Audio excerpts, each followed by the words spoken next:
हरीश सिंह जी रावत। सभापति महोदय, हमारा जो ये बजट जो पेश हुआ है वो एक विकसित भारत की कल्पना को साकार करने का एक बजट है। मैं आपको बताना चाहता हूँ कि हमारी सरकार का जो ये बजट हुआ है वो उच्च शिक्षा, तकनीक शिक्षा को ध्यान रखते हुए इन्होंने एक मील का पत्थर साबित किया है। सभापति महोदय, हमने क्षेत्र के विशेष कोई भेद ना रखे और न ही हमने कोई हमारी सरकार में किसी के साथ भेदभाव रखा। विपक्ष के लोगों का मैं बताना चाहता हूं कि हमारी सरकार की कथनी करने में कोई फर्क नहीं है। जो हमने घोषणा की है उसको क्रियान्वित करेंगे। अब इन हमारे विपक्ष को तो ये दाग ये तो झूठ मूठ का पुलिंदा है। झूठ मूठ का पुलिंदा तब होता कि हम लास्ट के समय में अगर ये घोषणा करते तो ये आप महसूस करते कि वास्तव में झूठ का पुलिंदा है। जब प्रथम बजट में हमने ये घोषणा की है तो आप खुद ही देख लेंगे कि साल भर में क्या प्रोग्रेस होने वाली है। मैं बात करने प्रीवेंट की।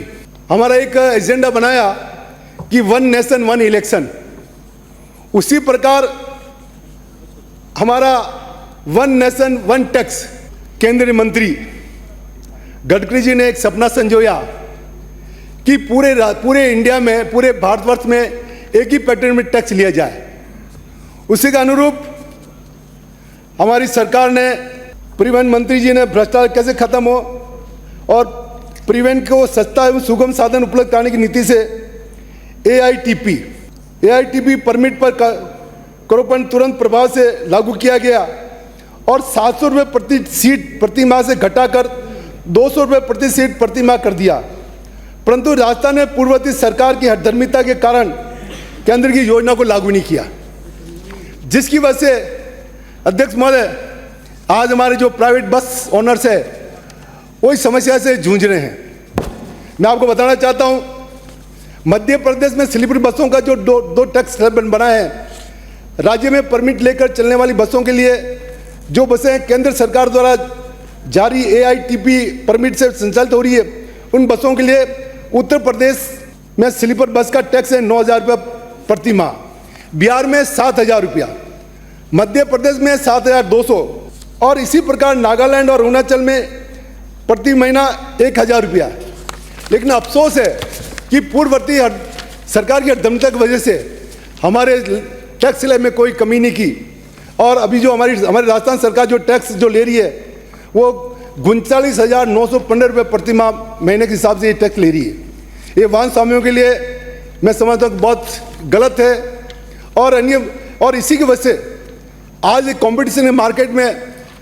हमारे राजस्थान के बस ओनर्स कम्पीट नहीं करने की वजह से आज हमारी करीबन 3100 बसें जो पूरे हमारे यहाँ से सब परमिट वहाँ से AR या BR या MP परमिट लेके चल रही है। अगर ये वापस जो स्लैब को अगर आप निस्तारण करके अमेंडमेंट करके अगर MP पैटर्न पे या अन्य पैटर्न पे अगर किया जाए, चलो पूर्व में तो मानते कि पूर्व हमारी सरकार नहीं थी, उन्होंने नहीं किया, लेकिन अभी तो हमारी सरकार है। जब हमारी सरकार में दूसरी जगह अगर ये टैक्स स्लैब है तो यहाँ भी इसी पैटर्न पे किया जाए। 8,000 की जगह 10,000 कर लीजिए। तो मैं समझता हूँ 3100 बसें जो आउट ऑफ स्टेट गई है वो वापस यहाँ प्लान करी वापस आ जाएगी। और इसके अलावा बजट घोषणा की इंतजार की वजह से हमारे बस ओनर्स एसोसिएशन के लिए 250 बसें भी तैयार खड़ी है। वो ये इंतजार करिए कि हमारे भी अगर ये टैक्स स्लैब लागू हो तो हम राजस्थान में करेंगे, तो ये 250 बसें पुणे प्लान करके अन्य स्टेट में रजिस्टर हो जाएगी। सभापति महोदय, मैं आपके माध्यम से निवेदन करना चाहता हूँ कि RTO DTO ये पूर्व के ही है, ये जो नियम कानून बना रहे हैं वो पूर्ववर्ती सरकार के, वो अभी भी यहीं इसी में बैठे हुए हैं और उनकी हठधर्मिता है कि हम लोग ये करने नहीं देंगे। दूसरी मैं बात एक स्पष्ट करना चाहता हूँ अध्यक्ष महोदय कि कुछ अभी गाड़ियाँ 30-35 गाड़ियों ने पकड़ रखी है और उसमें क्या बोलेगा पकड़ी साहब ये गाड़ियाँ सही नहीं बनी गई है। तो मैं तो सबसे पहले तो मैं आपके माध्यम से निवेदन करना चाहता हूँ मंत्री महोदय, जिन गाड़ियों को पास करने वाले कौन है वो आपके अधिकारी कर्मचारी है। अगर बस ओनर तो शायद मैं समझता हूँ कम पढ़े लिखे, उनको इतना पता भी नहीं होता, लेकिन जो इंजीनियर जो है जो आपके RTO DTO है, मैं समझता अगर उन्होंने गलत तरीके से उन्होंने पास की है तो सबसे पहले सजा उनको मिलनी चाहिए। उन्हीं की वजह से अगर ये हुआ है, अगर तकनीक खराबी तो उस वक्त जब गाड़ी पास होने आई तो उस वक्त क्यों नहीं उन्होंने इसको रिजेक्ट किया? क्योंकि उनको तो कमाई मिल रही थी, तो कमाई की वजह से इन्होंने इधर छोड़ दिया और उल्टा सीधा करके आज करीब 30-35 गाड़ियां अभी भी यहाँ पे खड़ी है। सभापति महोदय, मैं आपके माध्यम से निवेदन करना चाहता हूं कि इस तकनीक को आप तो इसमें थोड़ा अमेंडमेंट करके और वापस टैक्स स्लैब में अमेंडमेंट करें, ताकि जो हमारी बसें, जो 3100 बसें जो बार परमिट जो लेके चल रही है, वो तत्काल यहाँ वापस रजिस्टर हो जाए, तो हमारी सरकार को रेवेन्यू लॉस भी नहीं होगा। आज इसकी वजह से कितना रेवेन्यू लॉस हो रहा है, मैं थोड़ा डिटेल में बताना चाह रहा हूँ। नितिन गडकरी जी के केंद्र सरकार ने 2021 में AITP परमिट जारी किया था, जिससे पब्लिक ट्रांसपोर्ट को प्रोत्साहन मिले, जनता को सस्ता व सुगम साधन मिले। इसके लिए उन्होंने परमिट पर 90,000 रुपये त्रैमासिक उन्होंने लगाया था और 3 लाख रुपये वार्षिक निर्धारण सुनिश्चित किया था। और उसके अलावा इस सरकार ने कहना इन्होंने नहीं किया, लेकिन आज उसकी वजह से आज उन पर 800 से 10,000 तक का निर्धारित टैक्स कर देंगे, तो मैं समझता हूँ कि हमारे लिए बहुत अच्छा अचीवमेंट होगा और इससे राज्य सरकार को कम से कम 30 करोड़ रुपए की अतिरिक्त राशि प्राप्त होगी। ऑल इंडिया टूरिस्ट परमिट की आयु सीमा भी परमिट की भांति 8 वर्ष से बढ़ाकर 10-12 वर्ष कर दिया जाए, जिसे 8 वर्ष पश्चात वाहन स्वामी वाहन को अन्य राज्य से पंजीकृत करता है और इसे करीब प्रति बस 7,70,000 वार्षिक राशि की प्राप्ति होती है। तो मेरा आपके माध्यम से निवेदन है मंत्री जी को कि अगर इसी स्लैब में अगर हमारे रास्ता में ये अगर चालू कर दिया जाए, मैं समझता हूँ कि हमारे लिए बहुत अच्छी एक व्यवस्था हो जाएगी। और दूसरी जो आप बातें करते हैं, जो पूर्व सरकार बसों में व्यावसायिक सामान परिवहन करने के लिए 6,000 रुपये मासिक शुल्क निर्धारित किया गया है और इसी जगह अगर यही टैक्स वसूल करे तो इसे हमें सरकार को कंपाउंडिंग फी के रूप में रसीद काट कर बसों को निर्बाध चलाने की ये अगर परमिशन देंगे तो इससे करीबन 20 करोड़ रुपये प्रतिवर्ष राशि की बढ़ोतरी होगी। सभापति महोदय, मैं आपके माध्यम से सरकार का ध्यान आकर्षित करना चाहता हूं कि राजस्थान राज्य परिवहन में कुल बसें 2,500 बसें हैं और 2,500 बसों में, और इसी के अगेंस्ट में अगर मैं देखूं तो 3100 बसें राज्य में पंजीकृत है। केंद्र सरकार की पब्लिक ट्रांसपोर्ट को बढ़ावा देने के लिए जो नीति है उसको प्रभावित होकर 1,000 बसें प्रतिवर्ष बन रही है, जिससे GST के रूप में राज्य सरकार को करीबन 150 करोड़ रुपए की राशि प्राप्त हो रही है।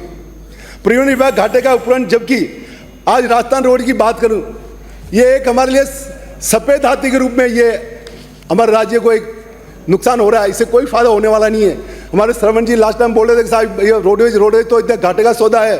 आज राजस्थान रोडवेज चलाने के लिए हमारी सरकार उसमें टैक्स में रियायत देती है, GST में रियायत देती है, पेट्रोल डीजल में रियायत देती है, उसके बाद भी हमारी बसें घाटे में क्यों चलती है? प्राइवेट बसें तो घाटे नहीं चल रही है, ये बसें घाटे में चल रही है क्योंकि इसका कोई धनी धोरी नहीं है, इसका कोई मार्गदर्शन करने वाला नहीं है।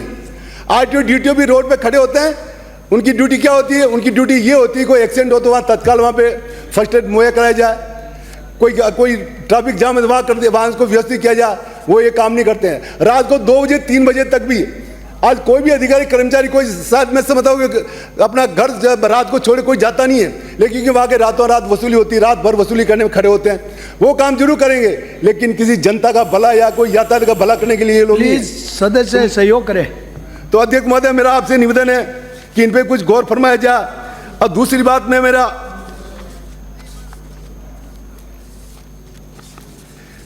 सहयोग करें।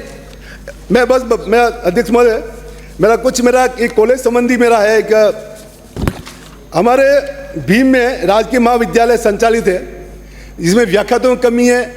भीम देवगढ़ में वो व्याख्यातों की कमी पूरी की जाए।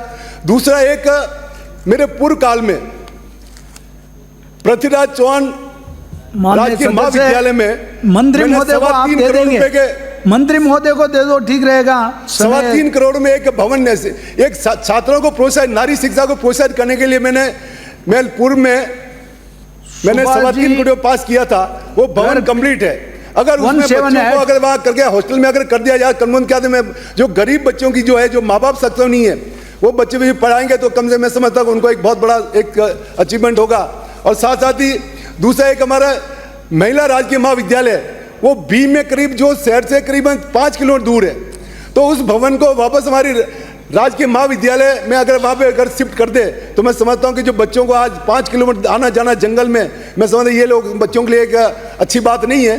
तो मैं समझता अगर ये बच्चों को अगर अच्छी शिक्षा दीक्षा दे, एक ही प्रेमिसेस में अगर ये हो जाएगा तो बहुत बड़ा एक अचीवमेंट होगा। आपने समय देने के लिए बहुत बहुत धन्यवाद। धन्यवाद। आपने मुझे मांग संख्या 22, 24 और 62 पर बोलने